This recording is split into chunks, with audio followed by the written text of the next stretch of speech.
Welcome to another Believe in Magic Place Q&A. I'm going to be your host, Alex Borton. Today, we have as our guest Ben Cardall. How are you doing, Ben?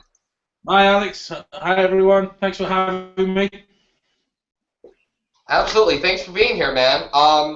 While we're getting all set up and started up, for the people who may not know who you are, God forbid, can you give us just a kind of a quick bio of yourself, and then after that, possibly lead into how you got into magic and where you're at now? No problem. Yeah. I work as a mentalist using the attribute of deduction to pepper throughout my entire performances, and that is pretty much exactly what it sounds. I took the ideas put forward in the canon of Sherlock Holmes and tried to make them as much of a reality as possible, and I've spent, you know, a good chunk of my life working towards those real, you know, quote unquote real situations as possible, and that's what I do every day as part of my work. I do it when I'm at the shops. This is how I live my life as a deductionist, and I use it in my shows. I've written books about it and whatnot. And it was quite an it's sort of a tragic backstory almost as to why my love for Sherlock Holmes was born. At the time in high school, I was reading The Speckled Band, which is one of the Holmes tales about the infamous swamp adder attacks. And in the stories, there were certain situations where people were trying to lie to him, and he was having none of it. He could see straight through it. And at the time, I was going through my relationship. I was with my first love, and I was head over heels. And then I found out that she was actually cheating on me behind my back. And I swore from then on, based on my fascination with this man, that I would never be lied to again. And since then, I've sort of put the work into action, as it were. And so yeah, I'm at quite a good point in my life where it's reached a level where I'm happy with where I'm at. I'm never satisfied, because it's good to keep that, you know, that level being pushed the whole time. But I'm happy with the day-to-day situations and the challenges that are put forward by the deductive things that I'm capable of doing now. And I started off in my performance in Magic, which was the close-up stuff, and that is the same story that, you know, I would imagine 90% of magicians have. I watched the first David Blaine special. That was that, you know. And then my friend Phil Austin actually taught me my first magic trick. It was a card effect, and I was hooked from there. It was 8, 9, 10 hours a day, practice, go to work, show these people some stuff, and then from then on, it just fell in. The marriage was made of my love of talking to people and my love of deduction, and then I put forward as a working mentalist, and that's been like the past 7, 8 years of my life now. And because magic was always it was an interesting gap to bridge between meeting new people and learning new things about them, which I could do with deduction anyway, and I never made that sort of leap to doing it professionally as part of my shows. And so that's me. That's what I do. That's who I am. Well, you know, and it's funny, you just answered your first question. Croissant Ludrian had asked who inspired you to do mentalism. Yeah, well, Sherlock Holmes, definitely, because after you read the tales, you can sort of see that he's kind of almost a clandestine psychic, in the sense that he can walk into any room and know what's been going on, know the backstory of whoever he meets, know where they've been, where they're going, what they're doing, which is, you know, it's kind of psychic, just with a different approach to it. He's knowing information that he couldn't possibly know. It's just psychics have their way of showing it, and Sherlock had his way of showing it. His way of showing it appealed to me more because I'm not a spiritual person in the slightest. So it was better for me working. I could work honestly and show my audiences that this is me. I'm not showing you anything that isn't me, and then I could talk personally about it, and we'd bridge that emotive gap at times, because people would ask me questions and they could see that I'm giving a genuine response, not just some scripted line. And that was part of the Sherlock Holmes approach. But definitely Darren. Darren was I'm saying him like he's a best mate. Darren Brown was a huge inspiration on what I do, and that's basically because of his TV show. It showed something that seemed to be, quote unquote, real. He would apparently be using these genuine techniques that are written in books and all sorts, and he's not showing anything too spiritual. It was showing skills that anybody could have. He just took the time to be able to learn them to the epic degree that he took them to, and that again it related to me a lot because it's not spiritual. It's something that we all can do. It's demonstrating a skill. It's not demonstrating a special power, which they're brilliant performances, but for me to be doing them, I couldn't do that honestly. I'd have to be demonstrating a skill, you know. And I'd say they were my real main two influences. It'd be the work of Mr. Holmes and the work of Mr. Brown. Well, you know, and growing up, I always kind of saw those two things, Sherlock's sort of intuitive powers, were almost that. They were powers he possessed, but not much like Iron Man. It wasn't something he was born with. It was something he created. Brilliant. Yeah, Iron Man, Batman. These are the superheroes that reach heady heights of awesomeness in the eyes of the general public because these are normal humans that have just worked to become amazing at what they do. That's what I like. If I can't show it in some kind of real form, whether I'm using a trick or a genuine skill or not, if I can't show it in some kind of real light, then I more than likely wouldn't do it. Right. No, I absolutely agree. I mean, something I do in my performances, because I do perform a decent amount of mentalism, but I constantly am self-deprecating. I call myself a piece of crap, carny. You know, I'm a scam artist. That's what I'm trying to do. Right. So it's always implying that it's something that I'm doing. I'm not telling you what it is, but it's always implying that it's within my power. I've just learned to do something you haven't. Exactly. That's what I love. It's brilliant. It's like if you're fascinated by this, you can do it too. There's nothing special about me. I've just put the time and effort in to refine my art. You know? Absolutely. I'm so paranoid about people that I had to study them. Craig Browning actually just chimed in and says, "I want his pipe. Tell him to send it to me." I'll pop it in the post right now, my friend. Failing that, eBay. eBay.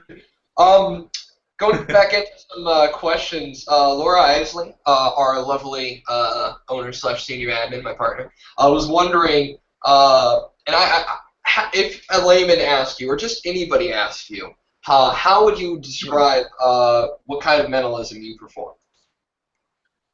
Well, one of my earlier opening lines. One of my earlier opening lines in my act was that I'm a mind reader, in that I make it look like I can read minds. And I'd leave a lot of the time I'd leave them to draw their own conclusions from that. I would say it's nothing spiritual, like I can put my fingers to my head and hear what I'm thinking. I use what I see in you. Yeah, exactly. I use what I see in you to try and engineer something spectacular from that. And then 90% of the times I would go into just a straight reading from them. And then I'm into my act, because those kind of open-ended lines, they sort of engage questions from other people. So I don't want to just, again, reel off this script about what I do to these people, because in the end it will become it becomes robotic almost. Like, I'm a mind reader, I do this, I learn this, whatever. I want to be able to say I meet this young man who's asked me a question, and I can see a way that I can relate to him in some most. Every conversation about what I do, I want it to have a personal feeling, like it's like nobody else has asked me this question before, and I'm giving the answer specifically to you. So it becomes tough to answer that question almost. What I try to leave them with the understanding of is that what I'm doing, you can do too. And what I'm seeing, you can see too. and that is part of the that is part of the effects that I'll often perform. I will give them a quick little guide on how to do something if it's an impromptu performance in the supermarket when someone's asked me about it, which has happened before. And I'll say, well, if you were to look at me, and I'd say to them, if you were to look at me, you would actually know what my girlfriend's name is. And they'd be like, what? It's just ridiculous. And then I say, no, you think about the emblems of love that I'm showing you already, and then I would draw attention to this finger that I'm showing people. It's a tattoo on my ring finger, and it's of my partner's initials, the letters C and H. There's only so many girls' names in the world that begin with C. And I'm giving these little ideas for them to feed into of how I'm doing, so that when I show them something absolutely amazing, they're thinking, okay, there must be some kind of backtrackable method to do this here. I just can't see it, And so, yeah, that's how I would best describe what I do. If somebody asked, I'd describe it by showing them. Right.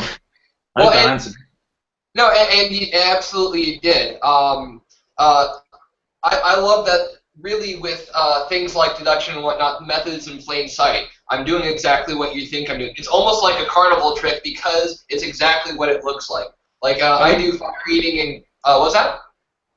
I'm just saying, I love it. I'm just saying, I love it. Yeah. It's just like I eat fire and I eat glass, and people think, well, maybe that's a trick. And if you think that's a trick, absolutely. Keep on believing that. That's fine. Don't try it because I'm actually stupid for what I do. You shouldn't be mouth and chewing. I do that. You shouldn't be doing it. But it's exactly what it looks like, and that's something I do like. Something else you had touched on is something that I love that some other guys do. I know Peter Turner is really notorious for this sort of stuff. Is that while you're talking to somebody, it doesn't matter what effect you're doing. Or what you're doing, you just add things in that you're seeing or you're talking to, and just here and there, as you see him, you just, oh, by the way, you see him this way, so that, or by the way, is this that, and people forget that you even do it, but it really just builds on performance. Yeah, no, absolutely, and 90% of the time, even if, well, not 90% of the time, you hope that if you're performing, you've at least got some skill behind it. So some of the time would probably be a better thing to say. If you are horribly and hopelessly wrong in what you say, that always points you down a different path towards being right. So even if you were to say, I don't know, you've met this person and you're like, you have a pet cat, whatever, and they're like, no, I don't. That's interesting. You seem like the kind of person then that would be suitable for this. So it's like, again, it's like Peter Turner often says, if you never roll a dice, you'll never get a 6. No, you're absolutely right there. Absolutely. Let's see here. There is another one here. And this is something, because I'm familiar, but I'm not familiar with your entire career. Chrysanthemum was wondering if you've ever done any kind of publicity stunt. Excuse my speech impediment. No. Yeah, I've done a couple. I filmed one for the recent. It's a web series I'm filming called Sherlockian, and I did one as part of that where I was trying to replicate something that was seen in both the BBC Sherlock and the first Robert Downey Jr. Sherlock films, whereby he's kidnapped, they blindfold him, and he's stuffed into the back of a hansom cab. And they take him all throughout London and take various turns and whatnot. And based on his knowledge that he's built up of London inside his memory palace, he knows exactly where he is. And based on the building that he knows exactly where he is, he knows exactly the people who have kidnapped him. So in one of the practice runs that I did, I got my girlfriend to stuff me in the boot of her car. I got a bag on my head. I handed my phone in, so there was no maps, there's no nothing.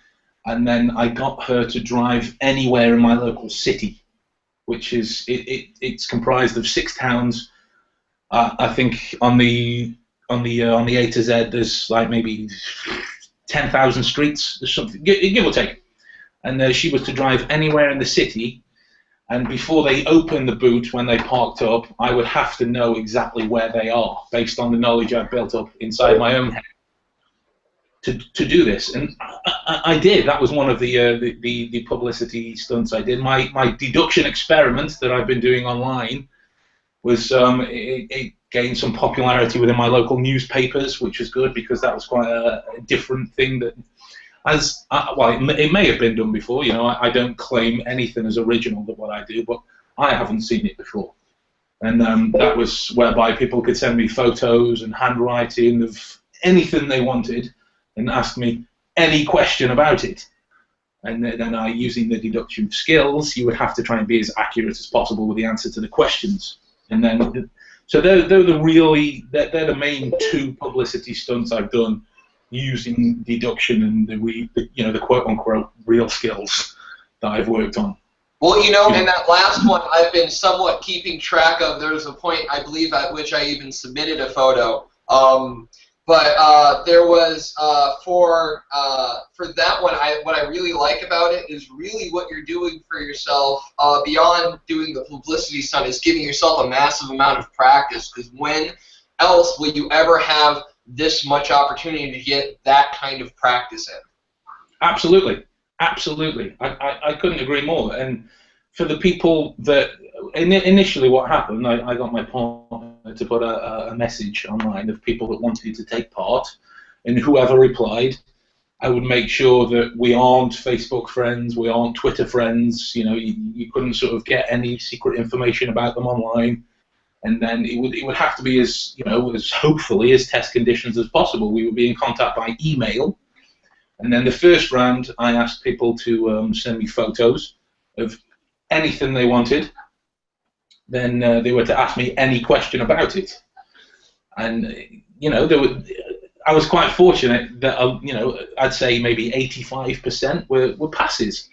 And I'd video my answers and send it to them, and I'd ask them whether they would pass me or not. I wouldn't consider it a pass or a fail, because obviously with it being my experiment, I'd like it to go as well as possible. So if they were to pass me, that was great. And I about 80-85% pass marks, so that was good. Then the second round is still going on, actually, because I've still got two more I have to do. I just haven't had a chance yet, believe it or not, because I've had a lot of work on. And that was in handwriting. I said to the people that they could send me a handwriting sample, they could send me a picture of some handwriting. It could be text on a screen, a picture of a text message, a screenshot, any kind of typeface thing they wanted to. And again, the same principle, they could ask me any question about it. There were some guys that wrote down a few statements and asked me the question, which one was the lie? There were some guys that sent me a screenshot of a text message conversation. There was a guy, Tristan, that just repeated. It typed out in the email and repeated a message that he'd had. There were some people that wrote down a list of names and asked me to figure out which one was their girlfriend. So it can be quite technically challenging in that way, and there's nothing else to go on other than the question and the photo, which is exactly what you've said. It's an excellent form of practice to really test, to see if what I've been doing all these years is actually a worthwhile skill to have. Of course, it's a worthwhile skill to have. You're trying to, I mean, really deduce the world around you, which realistically we all do to some extent. But something we share in common is that it's something that has become somewhat of an obsession of kind of trying to know what everything and everybody else is doing at any given time, long before they ever do it. Yes, absolutely. And as soon as you say that to somebody, it becomes quite fascinating. If you said to somebody out loud, I bet I know what you're going to do before you do it. What? And then you pose your answer, and you're either right or wrong, you know. And I love those kind of pass-fail scenarios. There's really where there's no real middle ground. You're either working towards a skill that's on the right path, or you need to go back and refine something that points you in the right direction again, you know. That's what I love about it. Absolutely, and I mean, that's pretense. something I talked about in the urban shamanism lecture we just did. Pretense is so important to anything you do. It really guides your interaction with all the people around you and how that's going to end up going. So really what you want to get out of it is really what you're going to get out of it. Yeah, absolutely. Absolutely it is. It's the pretense, the setup, whether they buy into this person that you're showing them.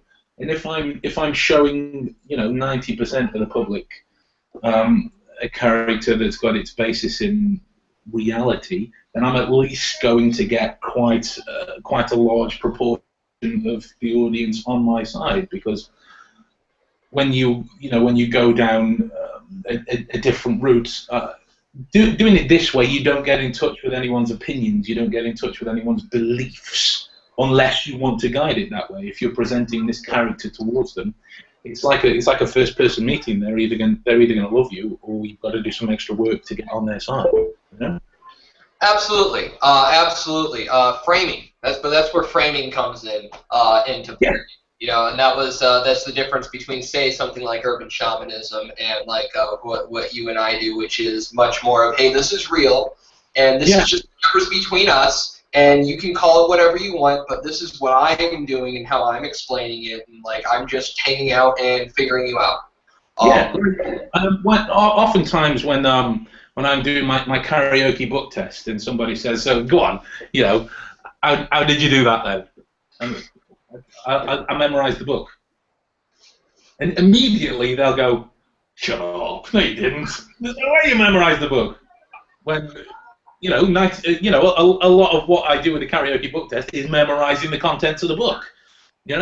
So I love that little moment you get where you can tell them exactly what's gone on, and they'll just dismiss it. So they'll spend their time looking for something that they're never going to find.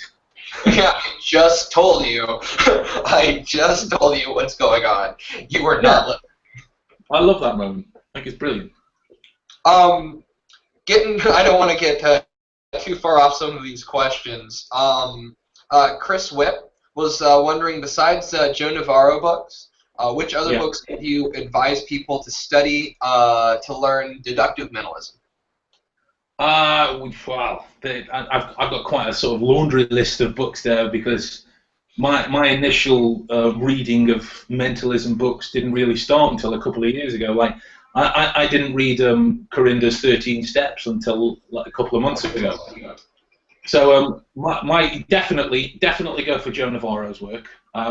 You can't step a foot in the reading of the face without hearing the name Paul Ekman mentioned, because as far as my opinion goes, and it is just my opinion, his work in that is unparalleled. He's done, absolutely. He's done more as, I don't know whether you call him a scientist or he's a psychologist these days, but he's done more in his field to try and disprove his own opinions than anyone else has. And that's really, in my opinion, what a good sort of scientist, psychologist who's developing these theories should do. You should actively try and find ways to disprove them, which would poke holes in an unsolid theory, but his haven't been. And when they have, he's worked them out and worked them into a solid piece. So definitely Paul Ekman's work, if you're going to spend a lot of time reading the face and emotions, which Paul Ekman's work was the original inspiration for my the Twitches theory, which is one of my PDFs. Anyway, I would be remiss if I didn't mention mine and Joe Riggs' book that's coming out towards the end of this year, which will take you from naught to, awesome at deduction. There's everything in this book you will ever need to know. Barbara and Alan Pease's work on body language is brilliant. And as far as developing a mindset for observational memory skills and a deductive mindset, personally, I really enjoy Maria Konikova's book, Mastermind. There are a lot of people that don't and think it just glazes over a lot of theory, but I think if you sit back and really pay attention to the lessons that are taught within said book, you will learn oceans of information from it, because it's such a transferable skill. And memory stuff as well. you can't, and again, it's my opinion again, you can't really develop any real accuracy with deduction if you haven't got the memory bank of knowledge with which to deduce from. Like, say, for example, you were stood in a line at the post office, and there's a gentleman with a work emblem on his shirt. You're never going to know where he works unless you've got the bank of knowledge with which to draw upon.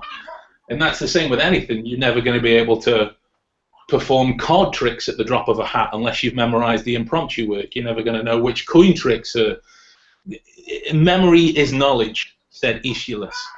And, you know, from true knowledge and true demonstration of skill, you've got to be able to memorize it. So looking after your memory is one of the most overlooked skills, in my opinion, a mentalist can have. So, absolutely. Something my father taught me at a young age was that you have to remember. And I didn't get that at the time, but it took a long time to understand that you can prep yourself to remember things. You can prep yourself to forget things. yes, All sorts of stuff. You can throw away memory if you'd like. You just have to know how to do it. It has to be something you work on. And it helps get guided down the path. But really, as long as you're inquisitive to your own mind, you end up slowly figuring out what you can and can't do when it comes to those sort of things. Something you touched on. I'll be perfectly honest. I haven't read. This is okay. People are gonna. I shouldn't say this, but I haven't read 13 Steps. I know. It's one of those books that people go, yeah, you have to read Corinda's, and I'm like, right. Okay, I'll get round to that eventually. Right. Well, that was my thing. Is I have so much that people are trying to pile it on me as it is that it's just one of those things. Like I'm sure I'll get around to it, and I'm sure it's a great read. Probably reinforce a lot of things I know, but like it's from what I hear, it's the basics, not quite the advanced manual. And then Paul Ekman's work. If you're really interested in Paul Ekman's work and you just kind of are hazy on wanting to get into actual, like, into paying for his stuff, there's a show called Lie to Me that was featured here in America that is completely based on his work, Cal Lightman Group. But it's slightly changed the name, but it's completely based on it, and Paul worked very closely with that group to make everything just as perfect as possible. Yeah, Paul also, he did a small blog on the Lie to Me episodes on the stuff that was sensationalized for the show, and then the stuff that was absolutely 100% true. So as well, that'd be something really worthwhile to track down.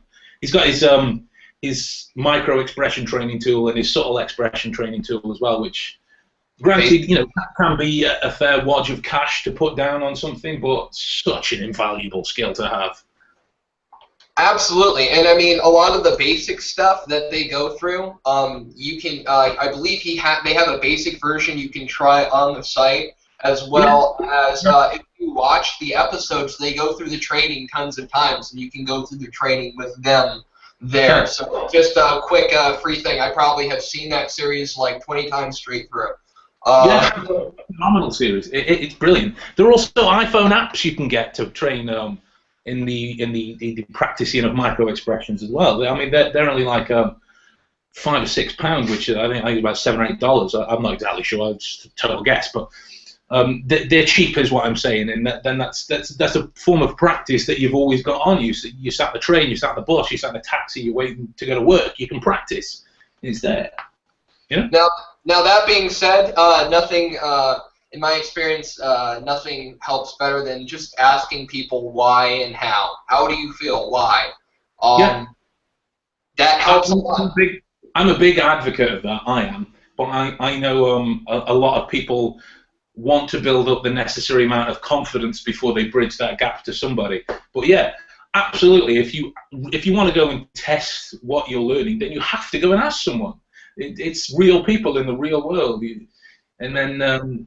They're either going to lie to you or tell you the truth, aren't they? And if you're practicing your skills enough, you'll know if they're lying, which directs you to why they're lying, and you're already into a reading then that you've done with some random person. You can do it anywhere and everywhere. That's the point. That's the point of this. ostensibly, not that I would encourage this from a social aspect, but you can ostensibly perform utterly naked, because what you're doing requires nothing that you keep other than what you keep in here, you know? Yeah, magicians say you can perform this naked all the time, but this you really can perform naked. Yeah, yeah, absolutely, absolutely, yeah. You don't need anything. No, absolutely. Well, except for your memory. Yeah. Which actually brings us up to our next question from Croissant, which is on memory palaces. Do you have a memory palace? And if you do, tell us about it. Yeah. Well, I do. And what a memory palace is basically is it's in an imagined room where you keep whatever information you want to remember. And the room can be as big as you like. Memory palace is just a name. It doesn't have to be the size of a palace. When I was teaching this to my friend, he comes back and forth for lessons with me, and he started off with a caravan because it was a place that he knows really well, and now he's working up to using a castle because that's something he knows really well. And it's basically that you've got a room or a building or just this place that you know intimately well, and you can phonetically encode information and memories and store everything that you need to right in here. And it's only limited by your ability to properly store things away. It's like I saw a great guy demonstrate the in a TEDx talk. I only caught this little bit of a TEDx talk. He's doing one on memory, and he's talking about the proper way to store information in your own head. And he gets this pack of cards out, and he starts randomly throwing them all over the stage, everywhere, till they're all gone. Now, we all know that the 52 cards are there, but it would be difficult to hone in on exactly where the 4 of diamonds was because you didn't file it away in a proper order. That's the point he was making. So you can file as much or as little information away as you like, and it's always there when you need it. And the more you use it, the more transfers it into your true memory. So it becomes something that you don't have to keep in a palace. It becomes something that you just know now, and that's just the more often that you use it. It's you know it's beneficial for deduction. It's beneficial for life. It's beneficial for most things, you know. It's beneficial for school. It's beneficial for education. Memory palaces are either done well or they're done wrong. And the people that do them wrong aren't really taking the time to make themselves as intimately aware of their imagined location as possible, and they're not filing information away correctly. You can do the necessary journeys around the rooms. I've got filing cabinets in mine full of information, full of pictures, and it's just, it sounds ridiculous, but it's because I've gone over enough times where something is in the drawer that I know where I need to go if I use it. But the thing that I did with mine, sorry, you were going to say something? No, I was just agreeing. Oh. The thing I did with mine is, in a lot of the books I've read, is they will teach you to just get this place that you know well. The thing that I did with mine is I went out, well, I used my high school, and for somebody, you know, that maybe didn't go to school that was doing this, you would go and get to know a place, but specifically that has locations in there. Like, as I'm using my high school, I know I haven't got to go through any journey or any phonetic encoding to get to, say, a piece of science information, because I can just be in the science wing. I already know that forms part of my true memory. I've just thought more about the palace that I'm using, and it cuts down the time. And that comes back to filing things away correctly. If you think about what you're storing a little more than just going through some ridiculous image, which, you know, is what a lot of people teach you in the books, then you can store a lot more information in your own head than you possibly even realize. Absolutely. No, and it does. Something I've always had trouble with the exercise of having a memory palace was having to getting around it and whatnot. I ended up just never using one because I'll just take photographs with my memory. I don't have a complete eidetic memory by any means, but a lot of the times I can just kind of flash it in my head, and that's how I remember it. And I'm so have that I'm so serious about having that in my head that it stays and it sticks. You remember to remember, which is exactly the exercise of the memory palace. It's just another form of. But I love that you use your school. That actually makes so much more sense to me in my head now because I had high school the size of a college, a small college. My high school sat on like a quarter mile. Like it was huge.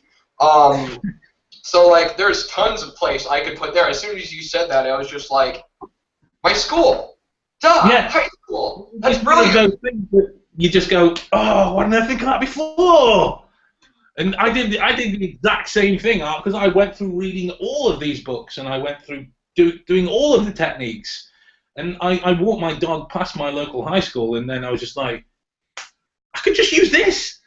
I know where the maths place is. I know where the music place is. I know where, even things you can keep in the office in there. I used to keep my my day for any date information stuff in the offices of my school memory palace. Just it's that kind of information that I know would be in there because in the office of a school they deal with dates, they deal with phone numbers, this kind of thing. It's just thinking. Well, even personal stuff. I mean, you have your own locker. I drove my car, so I had my car I could stick stuff in. I had lots of stuff that I personally just hid things in. So like that just, wow, that's like.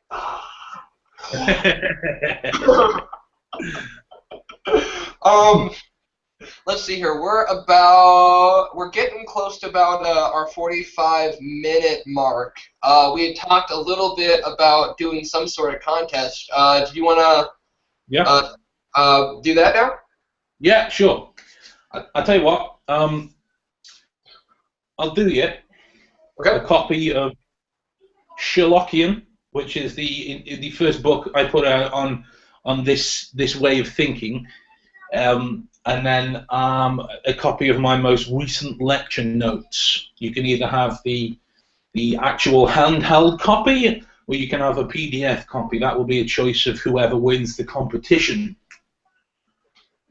And there you go. There's two things for you: Sherlockian and my most recent lecture notes. You can do. All right. Normally we'll do this raffle style. But we do have other things, and you're a bit of a creative guy. Do you have maybe a creative way for them to answer to my email address? I tell you what. If you email me at bencardall@live.co.uk, I'll put a photo in the comments thread, and the photo will be encompassed with a question, much in the same way that my experiment is. And whoever answers the question absolutely correctly, no wiggle room, so you've got to be spot on. You can have two answers, no spot, at least one's got to be spot on, and then whoever answers correctly, the first, will win. How's that? Perfect. In that case, obviously we're talking, so I'm going to exclude myself because of shenanigans. But fans that, if our other admin are watching, considering they have no idea this even was happening and this was something that was just made up on the spot, I'm going to allow them to enter as well because this one's So if any of the other admin are watching at the moment, go ahead and do that. Do you want to set a timeline on that? How long you want to run that? Because it's not an easy question, because I already know the photo I'm gonna send. So let's say we give people I'll give you a week. Give you a week. All right. So a week from today is going to be December 1st. It'll be Monday, December 1st. So you'll go ahead and we'll go. Then at the end, we'll go ahead and put the picture, put his question, and put his email so that you can email him directly. And we'll see how this goes, and we'll put up a big announcement here on Monday. Sound good? Sounds good to me, mate. Alrighty. Sorry, my evil laugh. No, you're good. All my laughs are my evil laugh, so. I like it. All right. So, since we're here, and I have you, you have me, before we get right back on questions, because we do have some more questions popping in and out and everywhere, this is the first time we've spoken on video chat, and we were maybe on for a couple of minutes before this all started. Mostly it was you running around and finishing up your stuff. Yeah. I'm here. We've talked now. What can you deduce about me? What can I deduce about you? Let's see.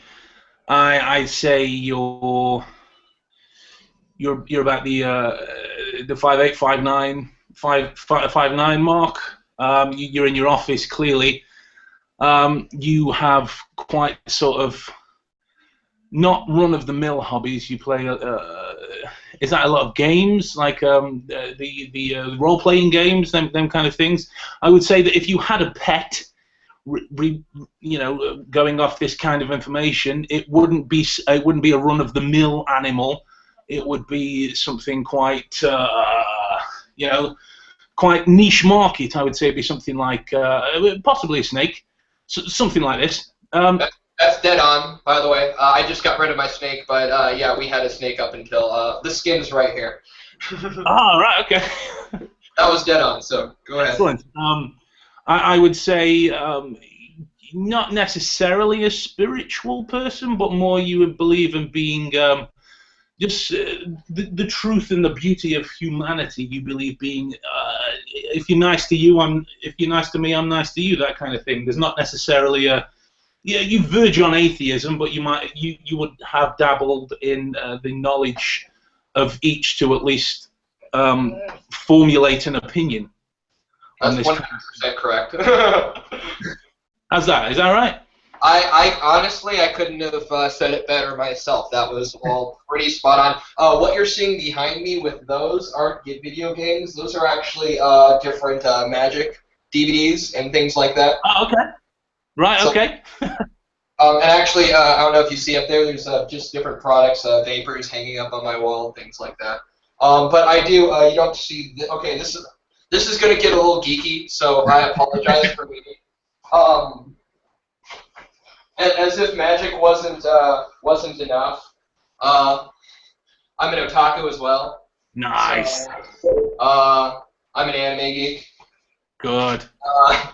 But so RPGs wasn't far off either. I would have to say that overall you were. Would you pass? Oh, 100%. That was. Okay.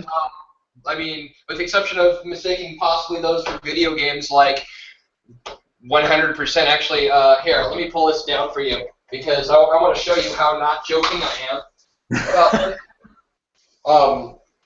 Something that I have just hanging on my wall here. This is my snake skin from the last time he shed. It was a big one then. Yeah. He was pretty big. So yeah, that was amazing, Ben. Thank you. Thank you. Oh, here, what's it? People couldn't see it because I had it clipped off. So that's my snake skin that was up on my wall just here. It's a big old boy. But yeah, that was absolutely spot on, man. I mean, we do have a dog, but never lived here. Lives at my parents. So the only pet that ever lived here was my snake. Yeah. Cool. I'm chuffed with that then. That was good job, man. All right. So do you want to jump back into some questions? Yeah. Let's do it. Let's do it, mate. All right. Let me go ahead and be the dead air for a second. Well, I find something just magical. Okay, something from Croissant Ludrin was wondering how to fool a magician with only one card. I'm not sure how much card stuff you do, but how would you fool a magician with only one card? With only one card. Well, first off the bat, I would use There's some things you can do with Joe Brogie's Mind Eraser. That's something you can do with one card. I often dabble with a lot of different games with cards. To be honest, like if I use cards, it's for it's for memory stunts or different sort of intuitive skills like this. And but I actually dabble with weird games. This is going to sound dodgy, but weird card games with my girlfriend. And I would pull a random playing card out of the pack, fold it up into quarters, tell her to wait for me to turn around and put it in any one of her pockets that she has. Then the aim of the game would be I would have to figure out where it is. Then she would have to, based on my ability to influence her, figure out the exact playing card that's in her pocket as well. So it's a bit which hand game-esque versus spectator as mind reader. I did something like this, and then I often, during my games of suggestion and almost hypnotic demonstrations, I will take a playing card out that I call the heaviest playing card on the planet, and have them hold their hand out, and then they just sort of can't hold it up, and they end up dropping it. So there's quite a few things you can do with one card. Whether it would fool anybody is remains to be seen, but it's just the one playing card after all. I think Mind Eraser would be a good way to go. Demonstrations like this, because it's one of those things that is what it is. It's with this one card that they're holding. They're not going to remember what it is. Right. Well, see, and I got, okay, and perfectly honest, I got this idea from Morgan Strebler yesterday, but if I had one card, I'd have to take him like that, right? And yeah. You'd think it would be over here, but it's not. It's right there. So if I did one card full magician, that would probably be it. That was brilliant. What Morgan said. Was you take the coin and go like that, right? Yeah. It's actually in the hand. That's brilliant. That was Morgan's, yeah. That's phenomenal. Talk about messing with such an expected way of thinking. Well, you're suspend disbelief, man. Absolutely. Genius. I like that one. Very cool. But yeah, those are some of the things I do with one playing card. That's awesome. Who's your favorite magician right now, and why? Besides me, of course. Oh, clear. My favorite magician.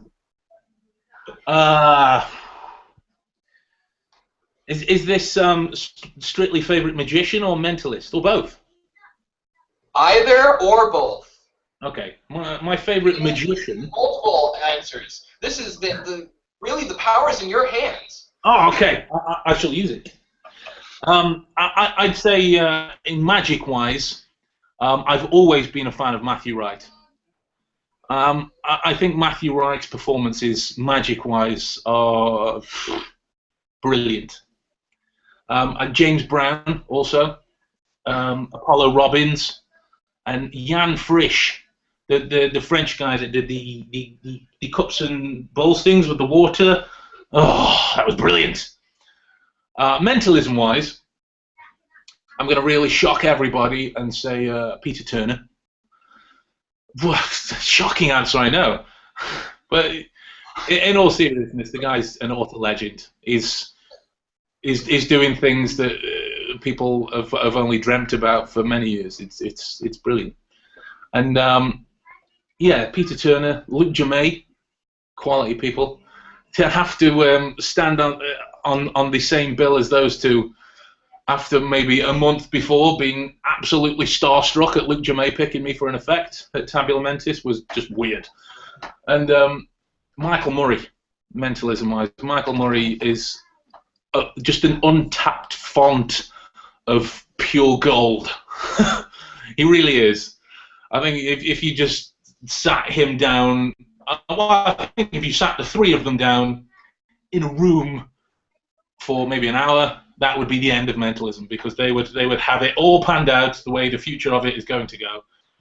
So yeah, definitely those three, and definitely as far as magic-wise, those chaps as well. The godfathers, as it were, of mentalism. Yeah, absolutely, absolutely. Though, you know, I'm stuttering at the amount of things that those three gentlemen are capable of. It doesn't bear thinking about. One's Right. brain will explode. Yeah, you just don't try to even understand it. It's okay. Just let it. It is. It Calm is. down. Yeah, I've got to be honest. I'm lucky enough to call Peter Turner a friend, and I've spoken to Michael Murray quite a few times, and I'd like to class him as a friend as well. Luke I've only met twice, but with all three of them, I'm still an utter fanboy. I really am with the three of them. I just the first time I met Luke, I shook his hand and just kind of giggled in his direction because I was such a fanboy at the time. Yeah, and it's really hard. Well, it's really hard for me because I've only been doing hosting for the last couple of months, and in the last couple of months, I've talked to people like you. I've talked to Peter Turner, Diamond Jim Tyler, Peter Nardi. I've talked to some guys, and they're just all so nice. And it's hard because like even before my first. Maybe my first 2-3 weeks before every Q&A, I'm sitting there going, and then like camera comes on, I'm like, hi there, how are you? Oh, my name's and just snap my number. Yeah, you just get all debonair. But I would, that's the thing. It's like, I mean, I can't act like that in front of you guys, but at the same time, like. In my room, in the space that I have, I'm sitting here just going, am I really going to do this? Yeah, I mean, that was precisely how I felt going into the lecture at Mines, and I was like, so there's me, there was Atlas Brookins, Mark Elsden, Michael Murray, Colin McLeod, and Luke, Peter Turner, and then me on the same bill, and I'm still thinking, I shouldn't be here. I'm sorry, my name's on what? That was yeah. Don't get me wrong, it was a thoroughly humbling and incredible experience, but talk about mind blowing. Absolutely, man. Actually, Sean McCarthy, getting back to some more questions. Sean McCarthy was wondering. So you use natural intuition in your performances. Yeah. Do you believe real mind reading as psychic ability does exist? Or do you think that possibly mind reading, as people think it is an explanation for a very strong intuition? I would possibly favour the latter, but I'm not discounting the former. I'm not arrogant enough to say that outright that this type of thing does not exist, because for all I know, it may. I've yet to see definitive proof, but absolutely it could exist. But my favourite opinion is that you can become so in sync and experience such a matter of rapport with somebody that you don't have to ask what they're thinking and feeling, which is in essence a form of mind reading, and again, as you said, a definitive sort of explanation for this intuitive power. And so, yes, in essence, I absolutely believe that mind reading exists. There's many times that I've come home and looked at my girlfriend's face and known I'm in trouble. I have Easy one. You don't have to ask, and it's as daft as it sounds. It's mind reading. I don't have to ask what's on her mind. I know because I can see it. Exactly, exactly, stone faced. But yeah, no. So as far as that's concerned, I believe that you can experience such a rapport with anyone, and this can be somebody you know really well or somebody you've just met for the first time. It all depends on the kind of rapport level you develop. That you can get to a point where you absolutely know what's on their mind without having to use any quote-unquote psychic ability. Does that answer the question? Yes, it does. And in fact, it leads thoroughly well into. Sorry, I just learned how to talk today, and that's just it leads thoroughly well into kind of another question I wanted to get into. Ben Allen was like, "Hey Ben, love your work." Hey, Ben. Says, he says, if you go to an event where people are all suited and booted, dressed to the nines, everybody's wearing the same sort of uniform, so to speak. Yeah. What deductions can you make about people if they're all just purely in suits? Are you looking for micro details? Or is it more like you were just saying, you're slowly just starting to get in sync with people so much that you can kind of see through a person's suit, so to speak? Yeah. That one's naked. I apologize. And in those kind of situations, I have a set list of effects to get people to secretly open up about certain things. Like, if I will try to just accurately and without any tricks or gimmicks deduce exactly what is in their pockets. And what that does then is that gets them to empty their pockets and show it to me. So if they're showing me things that are in their pockets, I can therefore see any affinity on phone designs, screensavers on their phones, what's in their wallets, what sort of cards they have, and are there any designs on there. As they reach in, does the shirt come up, and do they show any tattoos on there? Granted, this is one of a short list of difficult situations to be in when you're going out there and deducing, because everyone does, when you go to an event, they go through some kind of preening process of getting rid of the day's events because they're going out and making themselves look nice. However, people will dress differently between the ideas of single-breasted and double-breasted suits. The men wear them differently because their stature calls for something different. And in essence, you can look at body types. Like, if you get to know certain body types, you know what these people do at the gym. You might have an idea about what they eat at home, because they have to, they have to do these things in order to look the way that they do. Facial hair is very telling, in the way that some people can be quite sort of rough and it can be pointing up all over the place, or it can be quite telling and neat and very designed to put on this picture for everybody else to see. Jewelry often comes with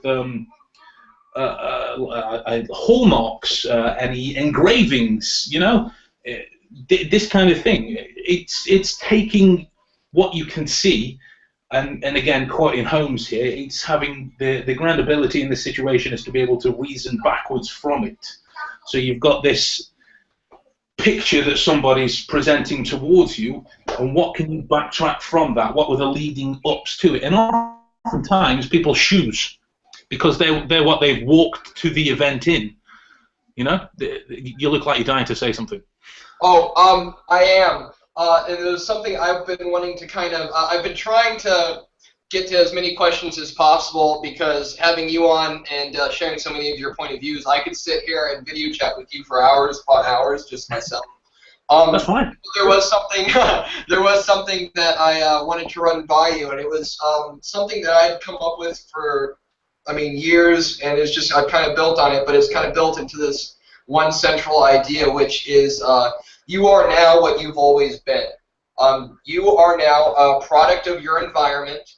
And your environment includes people, places, ideas, everything. That's your environment. People see so many people as like this scatter plot, when really it's a roadmap, and it's close to a single line. There's a little bit of curves, and you have to figure it out, but it's really reasonable through. So if you understand exactly how this person's acting at the moment and why they're maybe doing those sorts of things based on where we're at and what they're doing now, you can slowly reason back to, say, even their childhood. You just have to kind of look for those things. Absolutely. That's exactly the same opinion. I completely share that opinion totally. And again, to paraphrase Holmes, he would say that a person cannot have an item in their possession for so long without impressing upon it some personal characteristic in some way.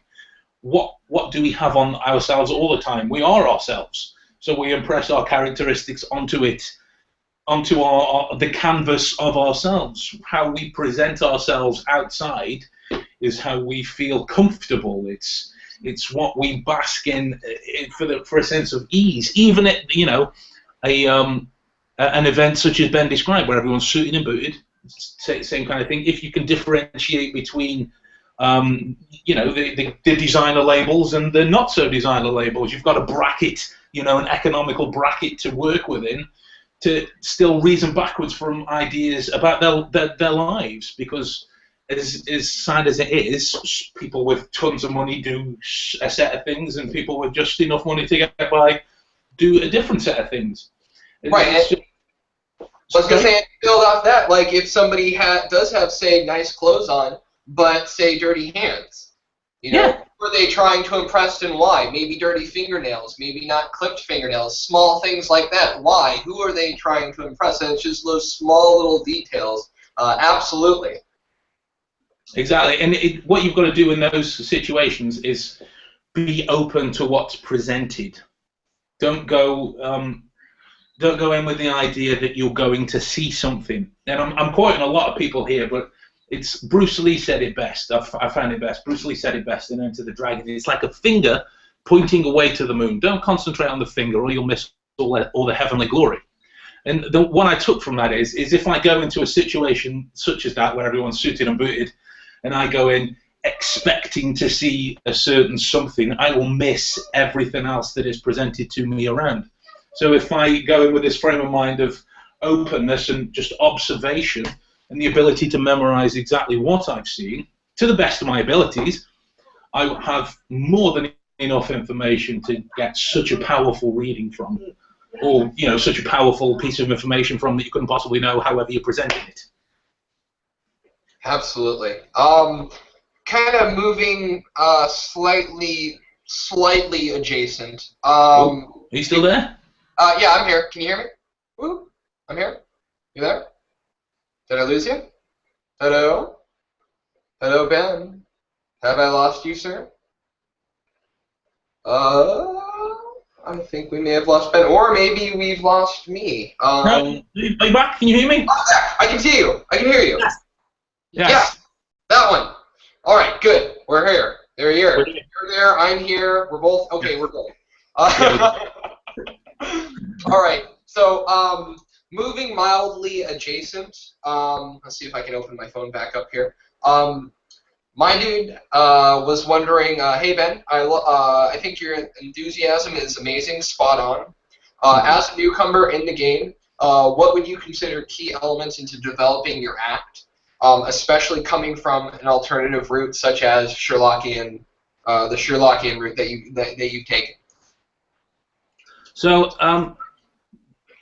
for me personally, then, never really having a guideline with which to learn from, I only had my own opinions as a person of what I wanted to show people, and what I wanted to show people are amazing things that I feel positively about. And so in developing this, I've got a set of skills now in my head that I can do at the drop of a hat with nothing.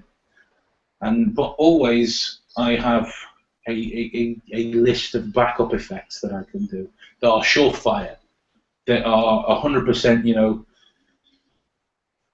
tricks, to use that horrible word. It's something to fall back upon if what I'm doing doesn't hit. But you can take such care to ensure that at the very least what you're getting out of the situation is at least 80–85%, because you put enough practice in beforehand. And with, in being kind enough to mention about my enthusiasm, that comes across in what I'm working, in what I'm talking about. I don't have to outrightly state that I am passionate about this, because it's shown to the audience or whoever's watching that this is my life, this is who I am, this is what gets me out of bed in the morning, because I get such verve behind it. And so a lot of the times I feel that being able to jazz off any question that's asked, and you've got to put the work in to be able to do that. I find that to be, and it's the same with magic effects they're created, mentalism effects they're created, coin effects they're created. If you can find a way to make it personal to them, then you've given them a a performance that they're going to remember for a good long time, because in their heads they've gone, okay, so let's test him out, and they've asked me, I don't know, what do I do for a living? And then you've gone, so I can see by this, and this, and this, and this, that you would do this for a living. And 9 times out of 10, you'll get, oh, I'm something that's close, or you'll get a spot on. And even if you get a close, but you're not entirely right, if you're human enough to admit, well, so that was wrong, then we'll move on and do this now. If you show that humbleness to somebody, they will account the hit for you. They'll be going, no, but you were close. That's almost impossible. And if you demonstrate this human side to yourself, and it's about reaching that level of rapport with somebody. If you show that, I'm human, I'm not a supervillain that knows everything. I don't have a ridiculously large cranium that gives me all these superpowers. I have a specific set of skills that I've honed to this kind of accurate nature. And even when I'm right, I can be proven. Even when I'm wrong, I can be proven right. And so, in developing my act, it's continual. It's continually learning from each act that's gone before it. If I've seen something that I've never come across before, which doesn't happen a lot these days, but you have to take on board that learning and make it a part of yourself to move forward from. So that should you be able faced with that, that situation again, you're better equipped to deal with it. So yeah, definitely in doing something as alternative as deduction, I feel it best to try and arm yourself for as many different type of people that you're going to come across. That's the main point, because tricks we can buy, we can learn, we can put our own spin on, we can make it as personal and as private as we want, but to me that's showing them something amazing that you can go and buy in a shop. If I want to show them my skill as a mentalist, or like your skill as a fire eater or the glass eater, I don't know the exact name for it, forgive me, but this isn't something that you can go and buy. You have to learn and put the time in. So they're going to give you their time in this rapport building seminar, because what you're doing is increasingly entertaining. Does that sort of answer the question? Yeah, absolutely. And something you had touched on was I think that people don't even realize enough when they're doing things like readings or Q&A or anything like that. Just accepting near misses, things like that.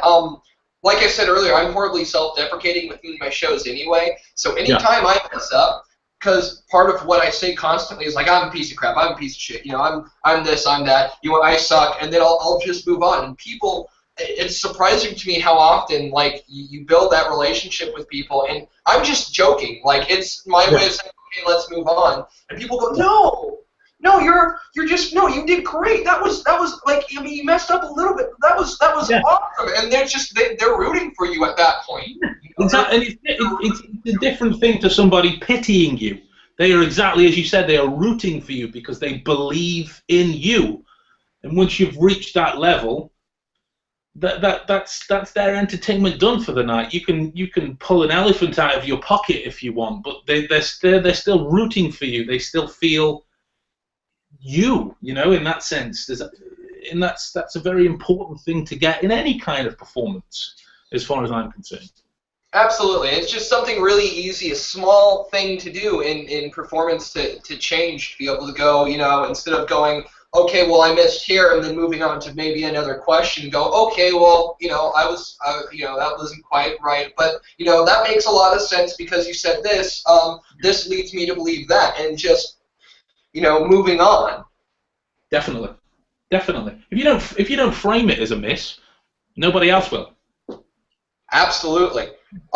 Actually, just as a side note, Ben Allen was wondering, quite simply put, Holmes or Moriarty? Oh, well, they're two sides of the same coin, aren't they? Really, you can't have one without the other. It's yin and yang. It's balance. It's life. but I'll answer that in a different way. I'll say Jeremy Brett's Sherlock Holmes, Andrew Scott's Moriarty. There you go. I'm sure Ben's going to love that answer. Mildly latent, so we'll see what he says. But let's see here. I'm going to dig up some more questions now, because unfortunately we're getting to the bottom there. Oh, you mentioned for a little bit, and you've kind of touched on it now a couple of times. Sean McCarthy was wondering if you could tell us a little bit more of the deduction experiments you've been doing recently. You've kind of gone through it. Is there? Yeah. I still haven't finished round 2, to be honest. Round 2 was handwriting, and the reason I haven't finished it is because this time of year my workload just goes through the roof, and so it's genuinely tough to sit down for the 20 minutes that I need to bang out some of these videos. I've still got 2 left in round 2, and yeah, as I said the first round was photos, where people could send a photo of anything and ask me any question. The second round was handwriting or text, typography, typewriters, whatever, and send me a sample and ask me any question based on the sample that they send me. And the third round was going to be videos, a short 5-second clip that I was going to ask people to send. And again, it's the same thing again. It could be anything you want in the world. It's just using different senses to be able to deduce something from it. And if that's round 3, that's coming, as it were. But yeah, I'm still happy to go on it because, in my opinion, and again, it's mine. I'm not going to say it's original or anything like that. It's never been done before because I don't know. It may have been. But it's a very different kind of Q&A act that's been done before. That hasn't been done a lot before, and it gives me a chance to practice my real, my real skills to use in this situation. And it's good because I can do it online. I can do it anywhere in the world now. I don't have to be paid to perform. And it encompasses my happiness. Then there's no stress, there's no strains. It's just me, the spectator or the recipient or whatever you want to call them that have sent the sample in, and the question, the answer, and deduction. But what I set out to do with this was to use deduction as the way to do it. So if I got to a place where I didn't have anything to go on, or I couldn't figure it out, I wouldn't guess, because guessing is antithetical to the idea of deduction, in my opinion. Because granted, you could, and yeah, I could have done, I could have guessed, I could have been right, but that wasn't the whole idea of the experiment. The whole idea of the experiment was to use the deductive skills that I've worked upon to try and get this far. As Sherlock would say, guessing is. I never guess. It's a shocking habit, destructive to the logical faculty, and that's basically the idea of the experiment. I wanted something to really test me, to really test what I've been working on, and I could think of many ways that to do this, but this was the one that stuck out because it's stripped back from everything. It's just a photo, or it's just a sample. Or it's just in round 3 it will be just a video, a small clip, and a question. You either answer it or you don't, and that's what I really enjoyed about it. And my girlfriend edited the clips together for me because I can't work computers, and that's really it as far as the experiment's concerned. I really like your experiments in that, like, really you're taking what you do as a performer and just as a person, and you're bridging that gap between like a performance artist and his public in any form, whether it be like fans as just layman fans or even us magicians, mentalists, what have you. You're really kind of normally people would have to go to your show to see that sort of thing, or a Yeah. convention or whatnot, and now it's creating a point at which you're accessible at any given point instead of the few times you might make an appearance somewhere. Yeah, yeah, well, yeah, brilliant. And I like the fact that I'm not a businessman by any means, so I'm not trying to sell people on a whim. Quite a few of my friends have had a go at me for not being so business-minded, because I'm very honest about the things I do that have sucked, or the things that I do that have been all right, or the things that I do that I'm happy with. If you ask me, I'll tell you. You know, that's the kind of person I am. I'm not trying to. If I could, what my point I'm making is if none of these books or anything like that, or the performance gigs existed, if none of that existed, I would still be a Sherlockian deductionist. That's me. That's at my heart. That's who I am. Even all this aside, this is my life. You know, even if nobody cared, which I'm still pleased and just as shocked about that some people do care. But even if nobody cared, this is my life. You know, even if all that was taken away, this will always be who I am. Right, absolutely. And like you know, I've grown up my entire life being that guy, being the observing everything and trying to pick it all apart and obsessing over why people act the way they are. And it was like magic and learning magic and mentalism just channeled it into like, here, let's do this and probably not go to jail for it. Yeah. That was pretty much the path I got on. It was like, hey, let's do something that's probably actually productive. Yeah. But it's funny you should mention, that's actually my tagline on my business cards, is observe everything. Absolutely. And I completely 150% agree with that. Anthony Jacquin is chiming in. Yeah, he says, first, I'd like to apologize for my outburst during your performance in Newcastle this year when I exclaimed, "You expect us to believe that?" When you pulled someone's dog name out of thin air. It came from a sense of awe and wonder rather than suspicion and subterfuge. So he just wanted to let you know that. Thank you. He was wondering, though, when you are using your rational deduction skills, at what point do you take a punt based on a gut feeling? And how do you know when it's time to do so? It can differ for me. It all depends on the person. Let me just pop this back a little bit. It all depends on the person that I'm reading or deducing or whatever. If, based on my initial observations of them, I've got maybe a handful of things to work from, I will take the handful of things and work them to their end, and from that point, that's where the punt would come on from there. And like I said, that's why it differs from person to person. If I was to meet somebody who is, the very opposite of expressive, when they're happy they look like this, when they're sad they look like this, when they're miserable they look like this, when they're angry they look like this, and their clothes are plain black, there are no labels, there are no marks, they look new, and they're essentially giving you nothing.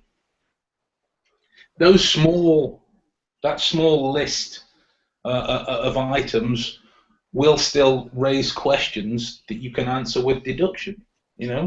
Why are they so anti-expressive? Why do they show an almost inability to feel things? Why do they dress the way they do? Is that part of an artistic image that they're putting on, or is that who they are?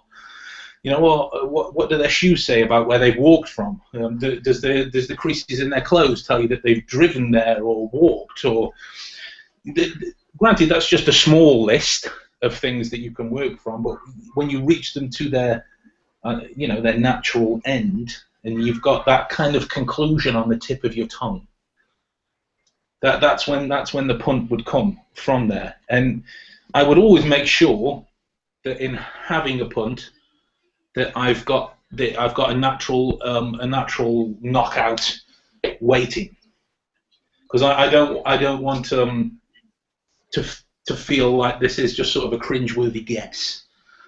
I want them to feel that I have followed this logical approach to the end, and it's pointing me in. Like I've got a couple of ideas in my head. I'll have a go at this one, but I kick myself if I'm wrong.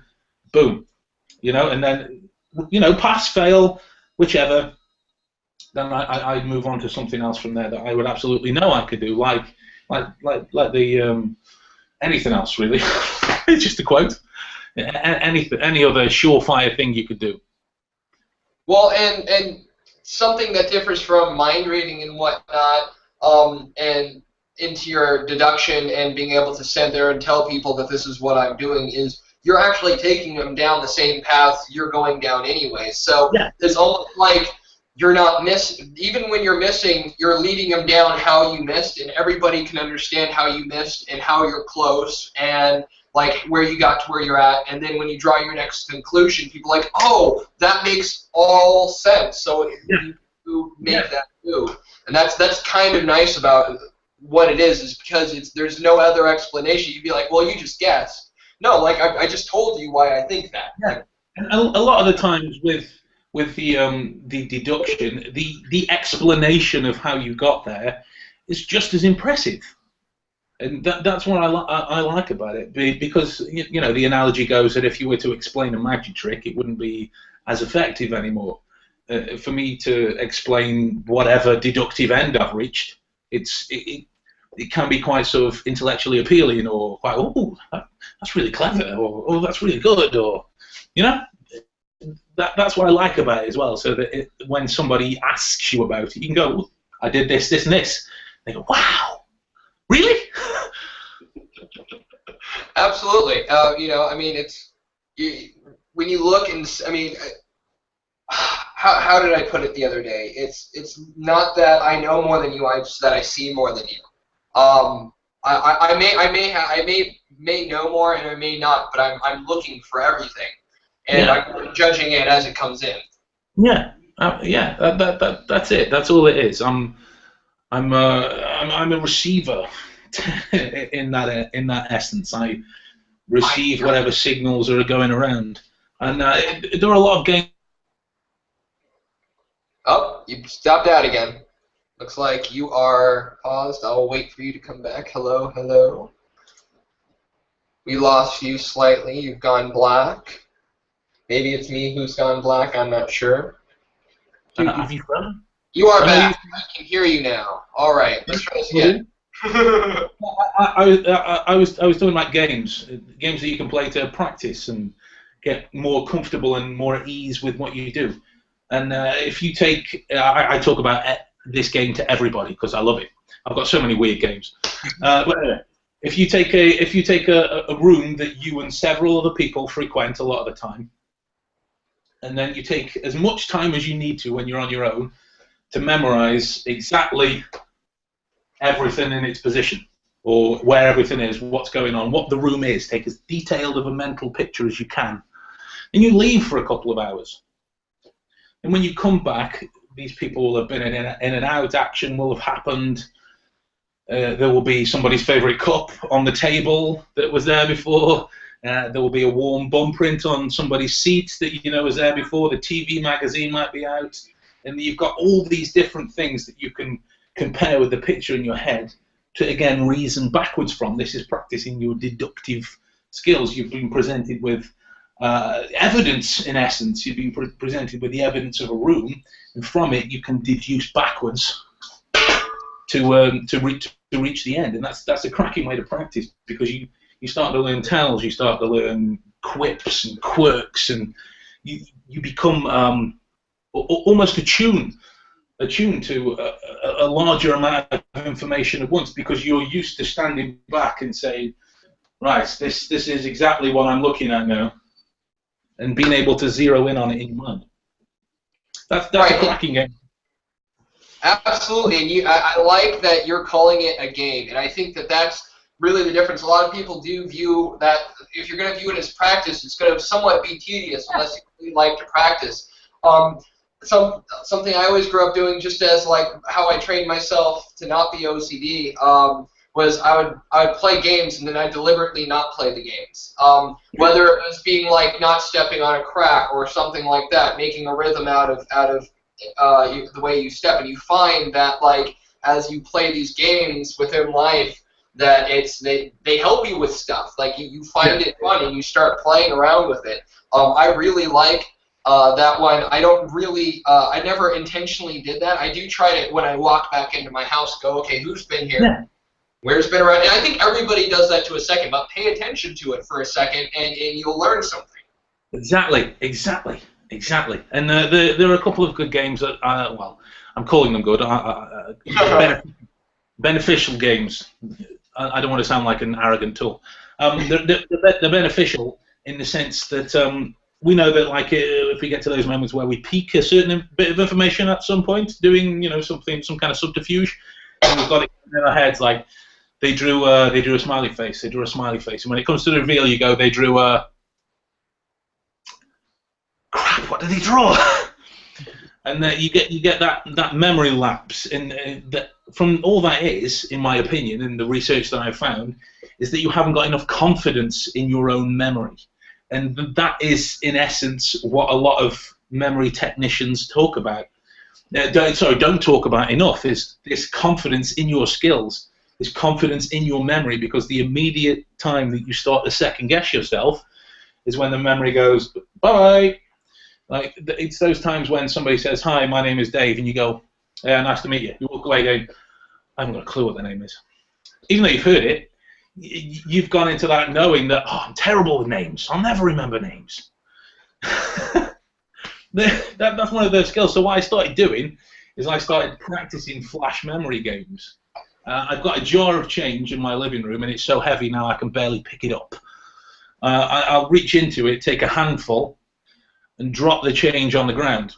Then I'll turn around, take 5-10 seconds to turn around and get a piece of paper and then try and add up the amount of change I've just seen.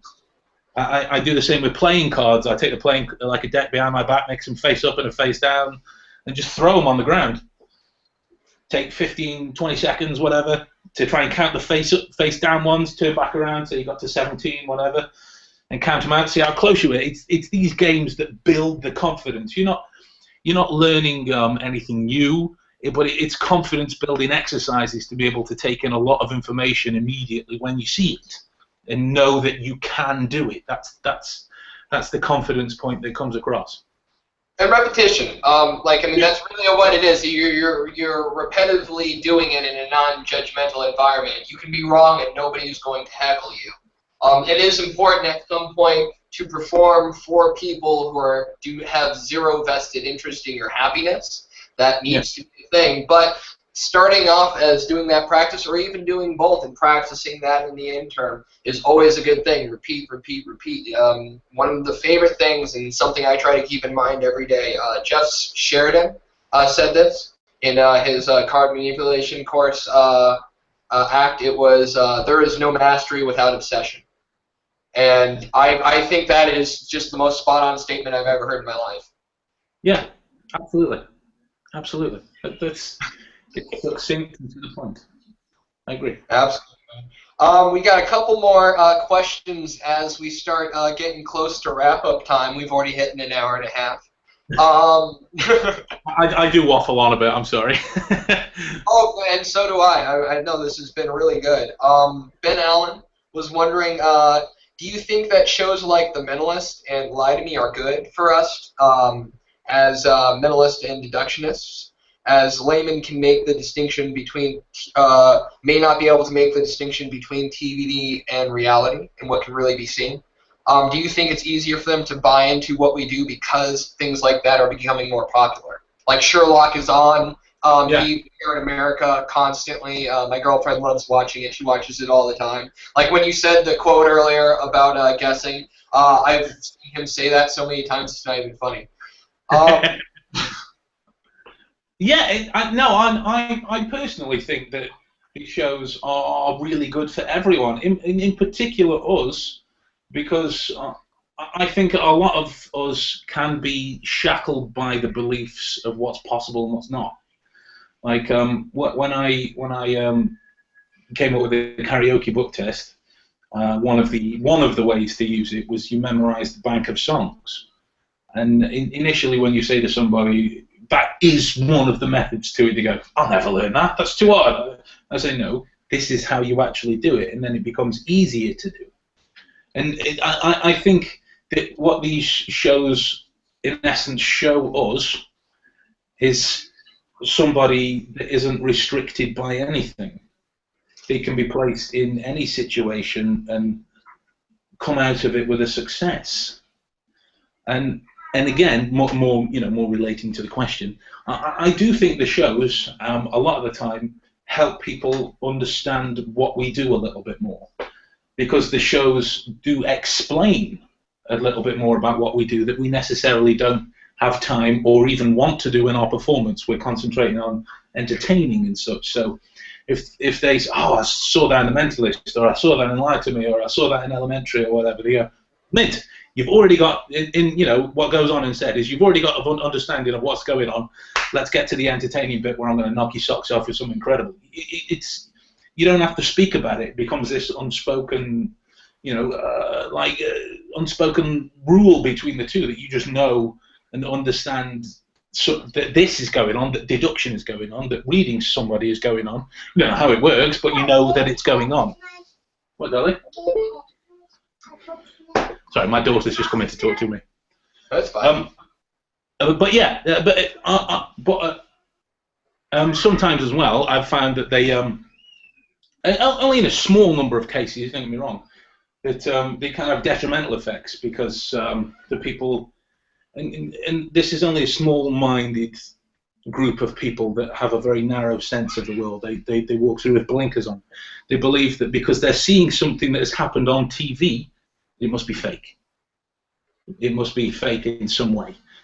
Where, you wouldn't waste time trying to bring them round. You'd show them something impressive and then move on. But that's only a small select group of people that I've come across, ever. Maybe 10 or 12 people ever that I've come across that have this way of thinking. But it's something to be aware of, that there are these people out there that do exist. But can you use deduction to figure out who they are ahead of time? Right, absolutely. It's again something both Morgan and Morgan Stribler, Peter Turner, both people we've had on recently, said is as magicians, mentalists, whether we're doing card tricks, sleight of hand, whether we're learning about idiomotor or even palm reading, these are all tools that we have in our possession to use at any given time, depending on our situation. What does this situation demand? Do we need this knowledge? Do we need to use this knowledge? Do we actually physically have to do something, or just possibly mention, whatever it is? And that's something you just kind of have to go through and do. You utilize what you just as much as you're utilizing what you see, you're utilizing what you have. Yeah, absolutely. Couldn't agree more. It comes back to that thing that I've said a couple of times. It's using the right set of skills or tools for each person. In that way, this performance for them becomes for them. It becomes for this person. It becomes for this person. Because you're gearing it towards, unknowingly to them, you're gearing it towards their likes, their dislikes, and whatever. Right. I was gonna say, and it helps that in deduction you use them as the prop and their life as the prop. So what's more personal than that?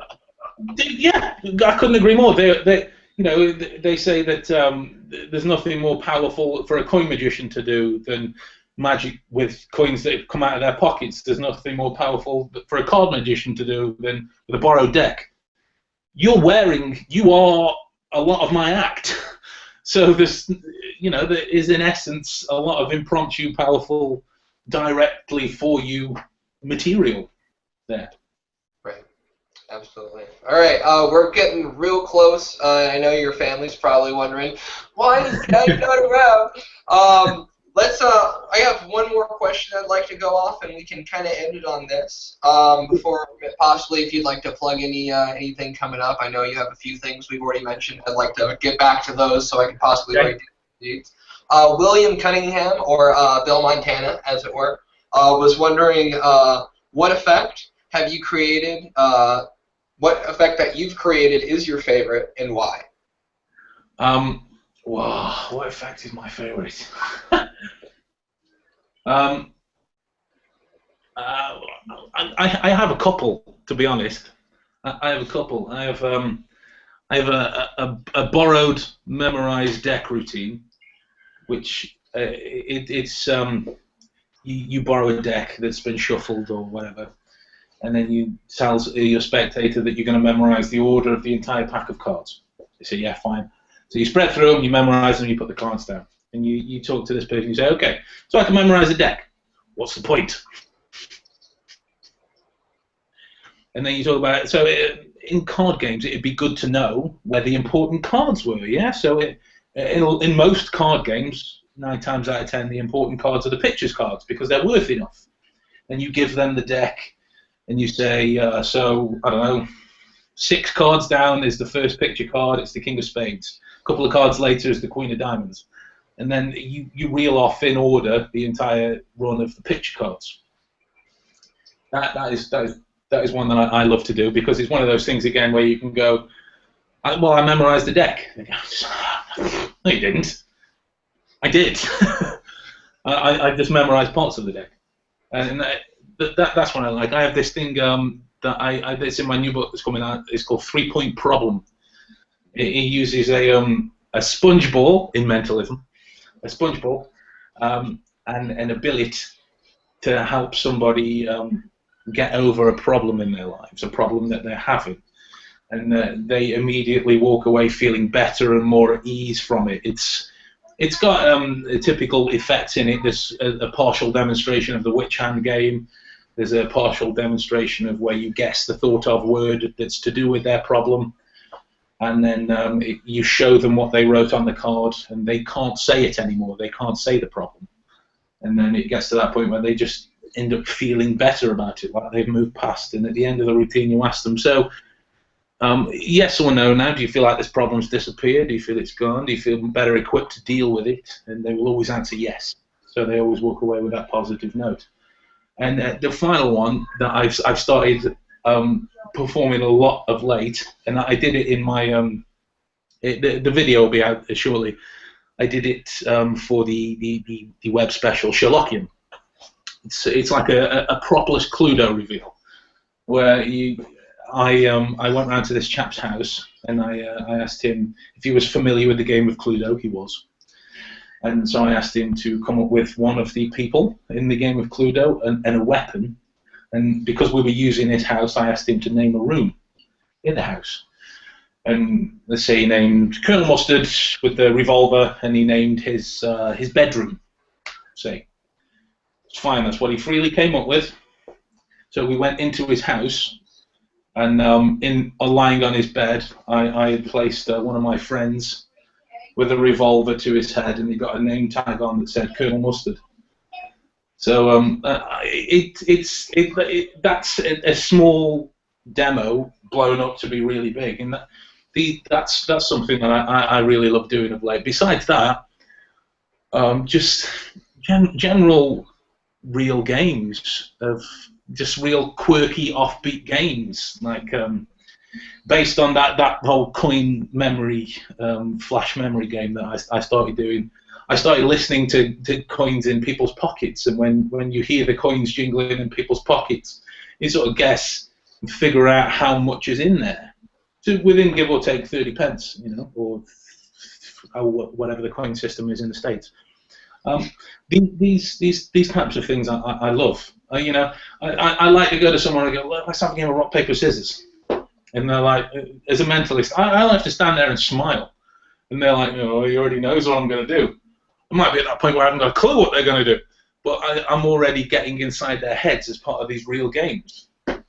Those are the things that I love. But yeah, the effects that Rain Men was in Benzene Volume 2, and then the 3-Point Problem, and the Propolis Cluedo, which is called Detective Murray, because I wouldn't have been able to do the effect if it wasn't for Michael Murray. And they're both in my new book, Speed Deduction, which Anthony came up with a title for. And they're my all-time 3 favorite things to do. Sweet, man. Well, unfortunately, we're coming to the end of the time we have allotted. Before we go, I know you have some other things coming out, and you kind of touched on some of them. Do you have anything else you wanted to plug before we left off? Yeah, there's like I said, there's the speed deduction book that's coming out soon. Then there's the book I've got out with Joe on purely to do with deduction. That'll take you from zero to everything you need to know, basically everything. I mean, there's not a topic that we can think of that we haven't covered in the book. It's monolithic. That's coming out towards you're talking like a good 400 or 500 pages. And yeah, and so yeah, that's coming out towards the end of the year. Yeah, other than that, my everything else is out there. I have my karaoke book tests, my Sido cards that are out. Yeah, my ebooks that are available from Penguin, my site, Alakazam. See, I'm not a businessman. I don't know how to plug. That's fine. Go check his site out. His stuff actually hit the comment section for not this video, but actually in the group. I did put your website on there, your page. So if you have any questions, go to the top of that thread. The password for the products page is "It's Magic." It's magic. There you go. And just try it a few different ways if you can't figure it out. I'll go ahead and repost your website at the bottom of this, as well as in the YouTube video, so that people know how to get a hold of you. Cool. Besides, absolutely, man. Absolutely. Anything we can do to get people towards you a little bit more. So I want to go ahead and thank Laura first for putting all this together. Without her, she wouldn't we wouldn't be able to do a lot of this stuff. And I would like to thank you, sir, Mr. Ben, for coming out, spending all this time with us. This has been tons and tons of fun. If not for anybody else, for me especially. Thank you for having me. It's been an absolute pleasure. Absolutely. Just as a reminder for some people, here coming up on Wednesday the 26th, Pablo Amira is going to be interviewed by Mauricio. We have on the 28th Andy Gladwin, and I've already gotten some questions about that. Yeah. Why is there question marks, a house, and a bent fork? I think if you want a bigger clue, go ahead, go back to the Urban Shamanism Q&A on our YouTube page. Morgan starts to hint at that. There will actually be a much larger announcement coming probably either later today or tomorrow, but I would save the date for Saturday 29th if you want to see something really cool and you want to see it happen in your own home. That being said, one more time, thank you so much, Ben, for guesting, and we're going to call this one a night, all right? No problem. All right, thank you very much. If you want to stay on, I'll end the broadcast, okay? No problem. All right.